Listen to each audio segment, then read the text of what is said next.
দুনিয়ার ব্যাপারে বুঝেন, আরো দেখেন, আরো ভাবেন, একজন একজন করে ভাবেন।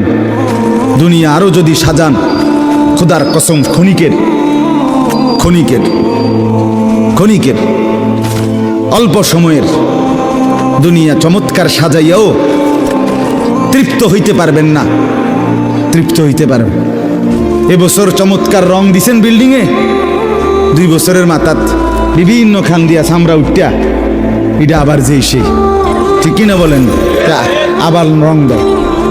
এই সোফা চমৎকার বানাইছিল, ওই যে বার্নিশ নাই, দেখেন এই যে সোফা, এটা এই যে দেখেন, কথা বলেন না, এই সোফা এটার মধ্যে আসেনি ওন বার্নিশ, তো এটা আবার কি করতে হইব?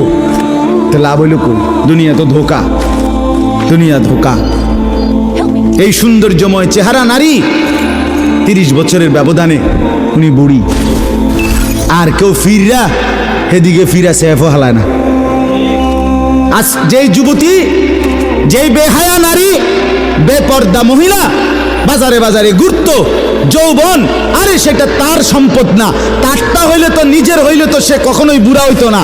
আল্লাহ তাআলা বলছে, আমি যখন যৌবন শেষ করে দিলাম, তো এখন আর কোন পুরুষ তার দিকে ফিররা থুতুও বালায় না। দুনিয়া এক অবস্থায় থাকে না, এক হালাতে থাকে না বাপ। এই জন্য ছেলেদেরকেও বলি, বাপ জিন্দেগি সুন্দর কর। তোমার এই হাসি থাকবে না, তোমার এই সুস্থ সুন্দর সুঠাম দেহ থাকবে না। আন্তরিকতা নিয়ে শুনলে, নিজের ভিতরে নেক মানসিকতা যদি থাকে, গ্রহণ করার মানসিকতা, আর অল্প কথাতেও ফায়দা হয়। আর গ্রহণ করার মানসিকতা না থাকলেও 50 বছর শুনলেও গুনার অভ্যাস ছুটে না। দেখেন না, 70 বছরের বুড়া মানুষ চা দোকানে টেলিভিশন দেখে,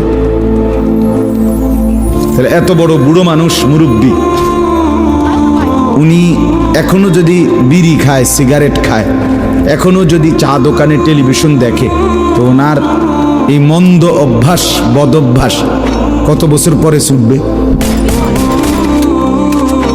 উনি আরো কয়শো বছর বাঁচলে গিয়া বুঝবে এটা গুনাহ। আর ওনার আর মেয়াদ আছে।